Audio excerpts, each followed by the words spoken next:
Sur les forums pédocriminels, la moitié des photos proviennent directement des réseaux sociaux des parents. C'est un chiffre glaçant qui a été révélé en 2023 par l'association de protection de l'enfance L'Enfant Bleu. En pleines vacances d'été, il peut être tentant pour les parents d'afficher le bonheur de leur progéniture sur leur compte Instagram ou Facebook.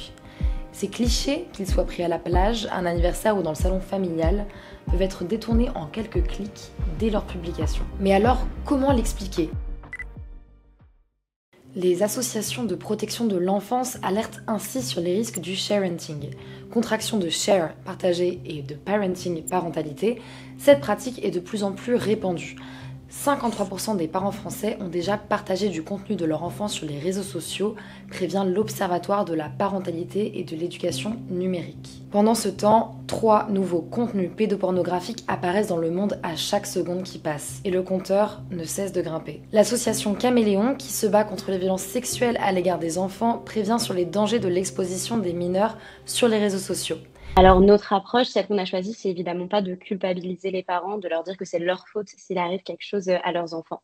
Évidemment, la culpabilité, c'est toujours celle de l'agresseur. Par contre, la responsabilité de protéger les enfants sur Internet, elle, est collective. Quand on publie un contenu sur Internet, on ne publie pas qu'une image. On publie un ensemble de données, donc par exemple des goûts, des informations, les adresses des lieux quotidiens de nos enfants, qui peuvent malheureusement faciliter la stratégie d'un prédateur pour prendre contact avec cet enfant et même potentiellement devenir son allié. De plus, les enquêteurs constatent une tendance glaçante, du contenu toujours plus violent avec des enfants toujours plus jeunes. En 2023, la moyenne d'âge des victimes représentées dans les contenus signalés était de 8 mois. Mais alors, comment l'expliquer ? Avec l'intelligence artificielle générative, les pédocriminels fabriquent de plus en plus facilement du contenu pornographique.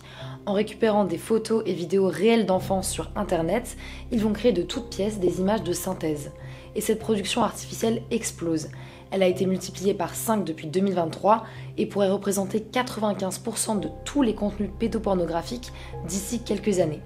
En parallèle, les images réelles continuent elles aussi de circuler massivement. La multiplication de contenus créés menace également le travail des enquêteurs. En 2023, l'Office mineur rattaché au ministère de l'Intérieur recevait environ 870 signalements par jour. Le tout pour une cinquantaine d'enquêteurs seulement. Et l'IA complique tout. Il y a encore 2 ans, on pouvait deviner quand un contenu était généré artificiellement.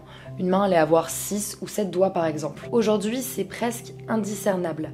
Des enquêteurs peuvent travailler plusieurs jours sur un enfant qui est complètement construit par l'intelligence artificielle et n'existe pas en réalité. l'OFMIN produit malgré tout de grandes opérations coup de filet en étroite collaboration avec Europol et Interpol, car malheureusement les réseaux pédopornographiques ne se limitent pas aux frontières françaises. Mais ces opérations ne suffisent plus. Les signalements de contenu ont augmenté de 12 000% en 10 ans.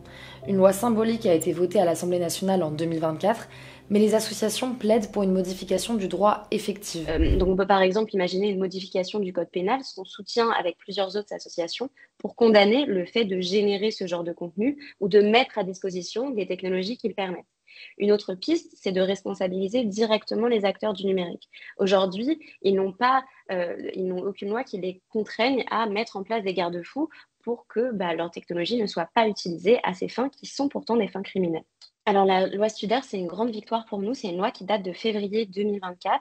Et en fait, cette loi, ce qu'elle produit, c'est une affirmation symbolique en écrivant dans le Code civil que la protection de la vie privée des enfants fait partie des prérogatives de l'autorité parentale. En bref, c'est de dire que les parents sont obligés de respecter la vie privée de leurs enfants et de faire en sorte qu'elle soit protégée.